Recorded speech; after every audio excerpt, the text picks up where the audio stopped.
Hi, I'm Lindy Whitten. Welcome to the studio. Hi, I'm Lindy Whitten. Welcome to my studio. Today I just want to quickly talk about values. I've discussed this before in one of my videos, and this is following on from my art class on Friday where I was talking to my students about how to increase contrast in their paintings by using values. And by values I just mean the difference between the light and dark in your painting. So a good tip is to take your reference photo and then make a black and white copy of it and use the black and white copy to work out what the big tonal masses are in there. And to help with that you can use a value strip. I've just got one here that goes from white through to black, and to make it even easier to use, just punch some holes in each of those. For example, if I'm trying to work out the value in this area, I just take my little strip and I run it over the top of that area, just squinting my eyes until I work out which value through the little punch out hole matches the value of the square it's in. And it makes it quite easy to see when you do that, much easier than just looking at it with your naked eye. So I did a demonstration for them where I just masked in, using black and white reference, I just masked in the main values on that reference onto my piece of pastel paper, and now I'm just going to complete that. And today I'm just using the Terry Ludwig set of landscape pastels, which was put together by Richard McKinley, absolutely fabulous artist if you'd like to have a look at some of his work. And I know I've shown this before, but here's the box of pastels. I've put in the basic very light low value sky, and I'm just going to put in a bit more colour in that sky, just some pinks and yellows, very pale light value. And I am going to give that a bit of the old finger smoothing out, because I want the sky to have that, to not be showing through the purple background.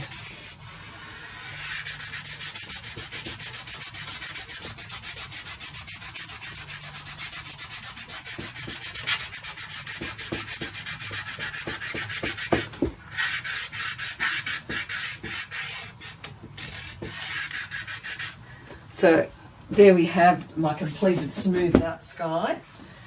I want to give it back its sparkle, and you've seen me do this before, where I just then take the colours that I used before and drag them across the sky, just to give it a wee bit of sparkle back. And so now I have a very light value sky, but it has got plenty of colour in it and nuance, so I'm happy with that. Back here it was a mid value, so I might just show you that again so we can see the sky's very light value. Back here and in here I've got a mid value, so I'll be popping that in, and then the rest of it is fairly much very darkest values. So in the hills at the back I've started blocking those in with blues and purples, and I'm just going to now crisp up my lines here. Just give it a bit of interest, and I'll be choosing colours that are of a similar kind of value. And to check that out, I'm just squinting, that's too light for that one. I put another one next to it and I just squint at it, that's still too light for that one. Will this one be too dark? It's better, but what I think I'm going to do is go off for a bit more of a greyed look. That's too dark. Maybe I'll put that one in. That's very similar. And that's actually got a bit of a green tinge to it. But as I said to my class, it's not so much the colour that you're using as the values. Remembering, of course, that cool colours, the cooler colours will recede and the warmer colours will come forward.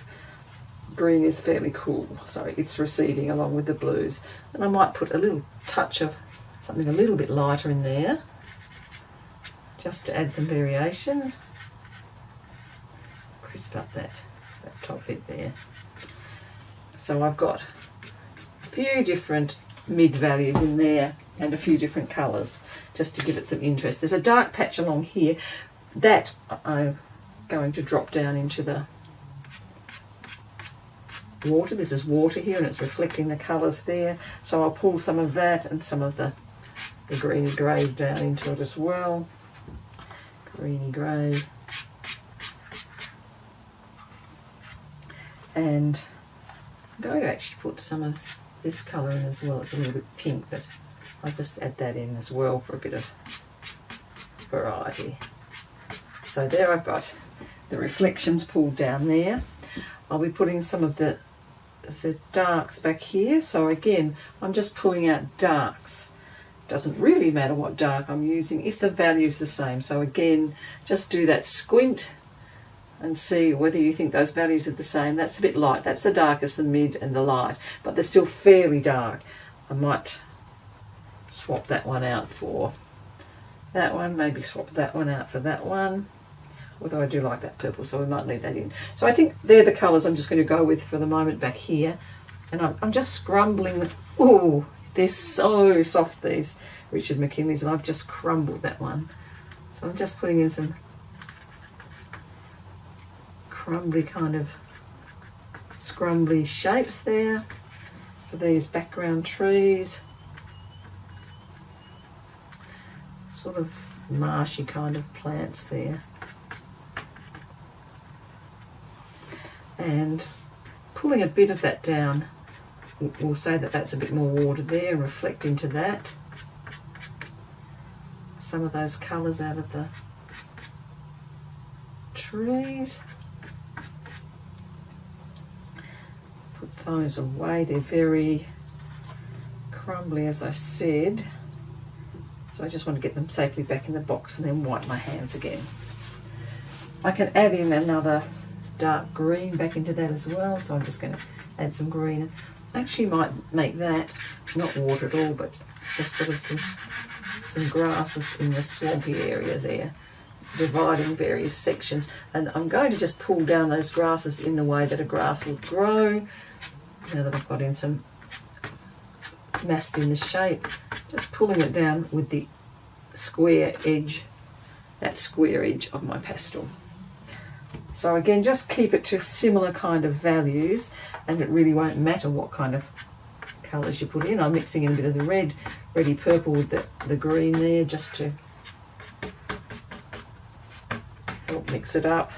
And I'll put in some of the bluey colours as well in those grasses.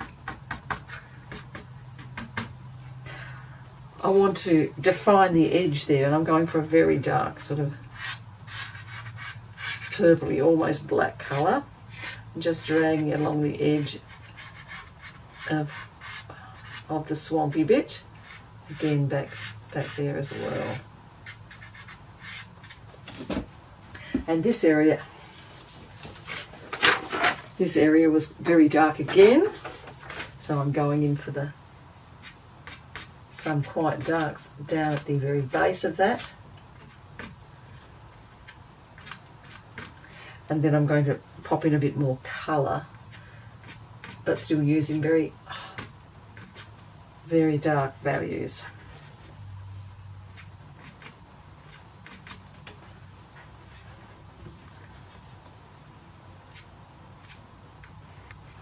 Remembering too that what we've learned in previous lessons, that it's hard in pastels for the dark to go over the light. So if you want to go up into that sky, you're going to need to put, I'll just show you an example, you'll need to take the darker value that you need to go over the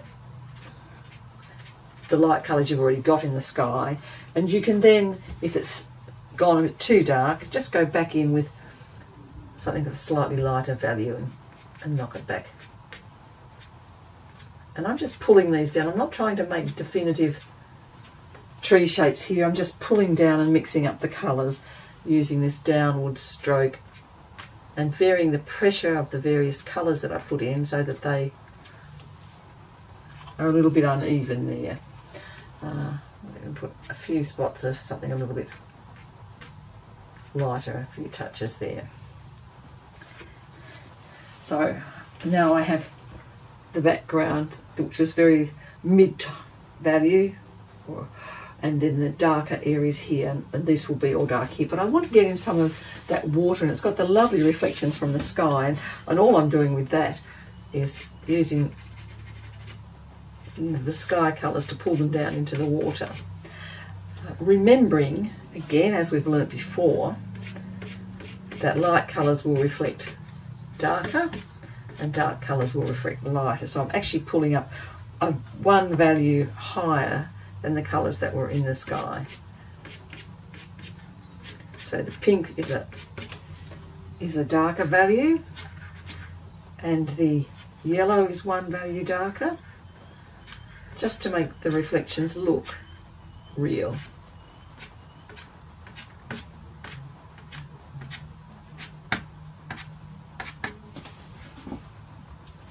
So if we can see a comparison of what I used, that was the value in the sky and that was the value in the water. For the pinks, and then for the yellows, that was the value in the sky, slightly less than the value of the yellow in the water. And the same again for the blues. Sky, water.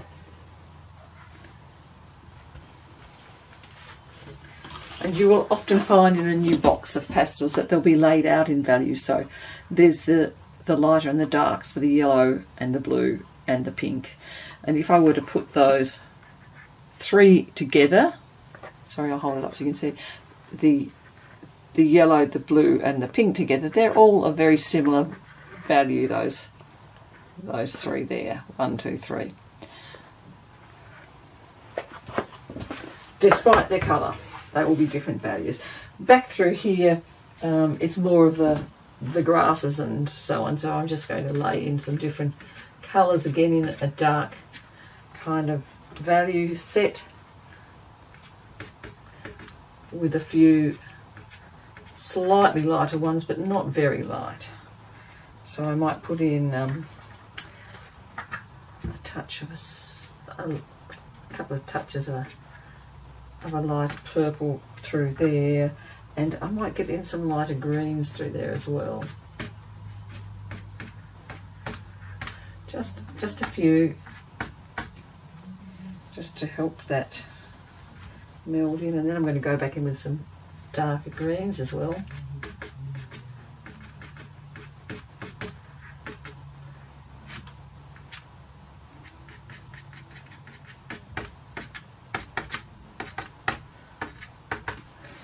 I want to still get plenty of colour in it, even though the value is dark.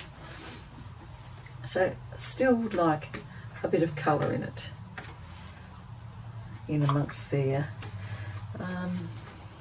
Could I be so bold as to put a bit of this in? Just a few touches. And even that's a fairly dark red. And I quite like the effect of that, of some sort of dark grasses growing there, and some, just so there's a bit of warmth amongst the cool greens and blues.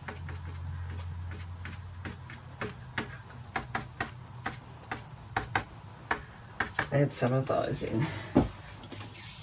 And I just want to flatten that bit off there. I might make that a little bit too light. So I'll just choose the next value up in the pink there. And that's again just some water reflecting the sky, so put that in. And I need to put a little bit of dark value behind it for the edge of the grasses growing back there. And I'm going to make them fairly blue because they're starting to recede in the distance, so just put a bit of that in.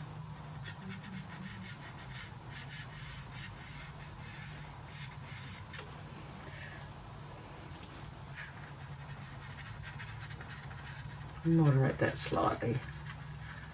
And you can see I'm making this a different kind of shrubby bit than this one over here. So I don't like that sharp edge there. I'm just going to soften that off a bit there. That's better. Okay, so that's If I want to blend this in a bit, I could blend it in again, and I might blend it in a little bit to reflect the smoothness of the water there. I'm going to have trouble because I massed in some dark values down here, but I'll probably ignore that a bit. Just go along here.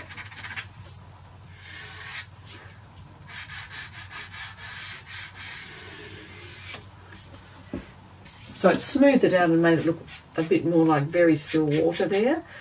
And to get back a sense of, I'll do that here in the dark bits as well.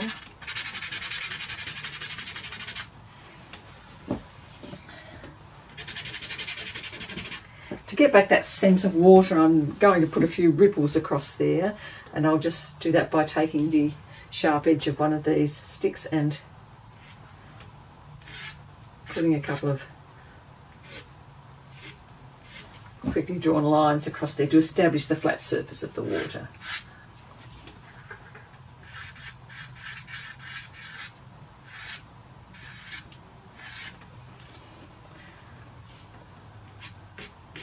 And maybe put a little bit of sparkly stuff down there as well. So that's establishing the flat plane of the water. And I might put in a couple of, just crisp up that edge there a little bit.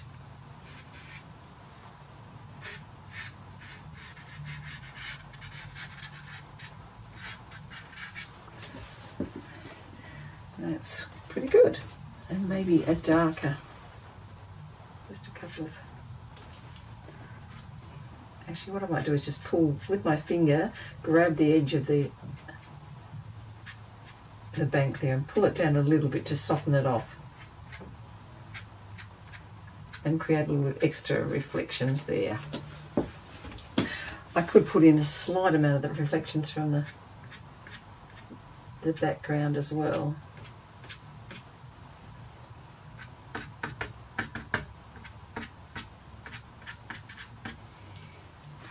Just adding some of those in. And now it's going to be the foreground here. It's again, when we look at our reference, very dark masses in this area. So that's going to be quite dark there. I may even put a bit more, mass a bit more out into this water here. So we get glimpses of the sky reflecting behind us in this area of the water.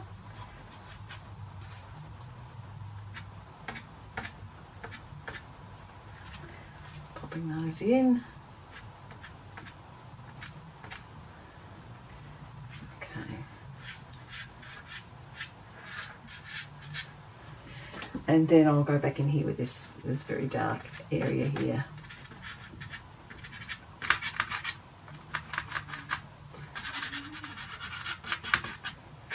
And this is just a bit of vegetation there, and again I'm just mixing up all the darks. I've got some reds in there, I've got some greens, I'll put in some purples,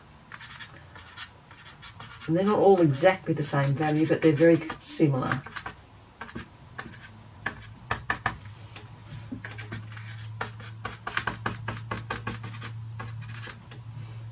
So just keeping on with that. And I am coming further forward so I can put in more of this red, deep dark red as well to help bring it all forward. Over here, there's a lot of grasses, some very dark values, and then a whole lot of grasses. So this is going to be grasses through here over the dark values. And I'll be using some lighter colours and some darker colours. And I don't need to restrict myself to this box, it's just the box I've got out at the moment. I'm mixing up the colours again, some blues, some browns. Over here I want to make this quite loose and dark, and the grass is coming out of it. They're more just coming over the water here, so just putting in a bit of looseness down here. out of which the grasses are just going to grow. And for the grasses, I might actually get some more responsive.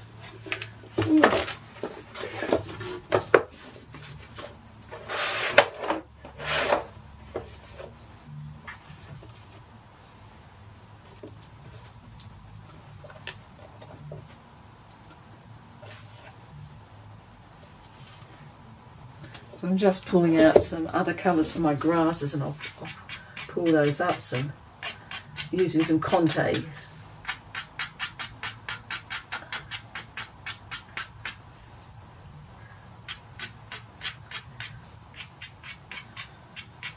And a few different colours, some blues and some reds, a couple of oranges in there, just to make it a bit lively and interesting. Doesn't have to be the actual colours, because all I've got is a black and white. Just varying the angles and the pressure that I'm exerting there. Sometimes if you give it a sharp little jab there, you get an interesting top on the grasses too. So you sort of go in sharply at the top, and you can get some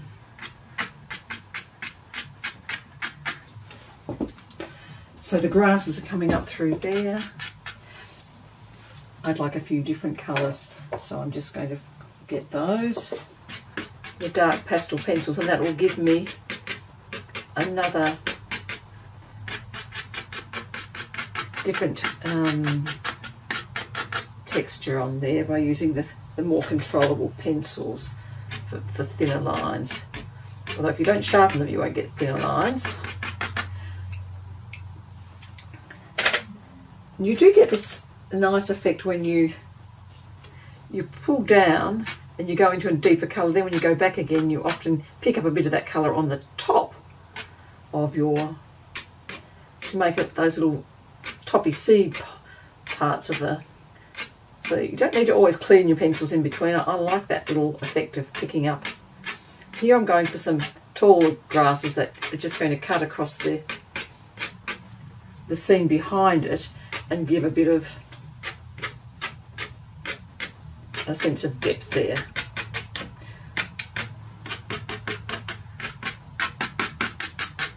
So varying the height and the intensity of that.